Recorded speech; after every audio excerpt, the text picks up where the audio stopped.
Football.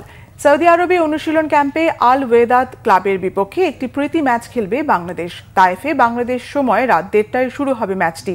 আগামী 25 March ভারতের বিপক্ষে এএফসি এশিয়ান কাপ বাছাই পর্বের জন্য তায়েফে চলছে বাংলাদেশ দলের কন্ডিশনিং ক্যাম্প। রক্ষণ থেকে আক্রমণ ভাগে বিভিন্ন কৌশলে শিষ্যদের প্রস্তুত করছেন কোচ হ্যাভিয়ার কাবরেরা। 11 দিনের অনুশীলনে কমপক্ষে 3টি প্রস্তুতি ম্যাচ খেলার পরিকল্পনা বাংলাদেশের, যার একটি হওয়ার কথা ছিল সুদানের বিপক্ষে। সৌদিতে বাংলাদেশ দলের পাশাপাশি সুদানও ক্যাম্প করছে, কিন্তু শেষ মুহূর্তে ম্যাচটি খেলতে অস্বীকৃতি জানায় তারা। ফলে স্থানীয় দলগুলোর বিপক্ষে খেলেই প্রস্তুতি সারতে হবে জামাল রাকিবদের। সৌদি আরবের তাইফ ভিত্তিক ক্লাব আল ওয়েদাতের বিপক্ষে প্রথম প্রস্তুতি ম্যাচ খেলবে বাংলাদেশ, জানিয়েছেন দলের ম্যানেজার আমির খান।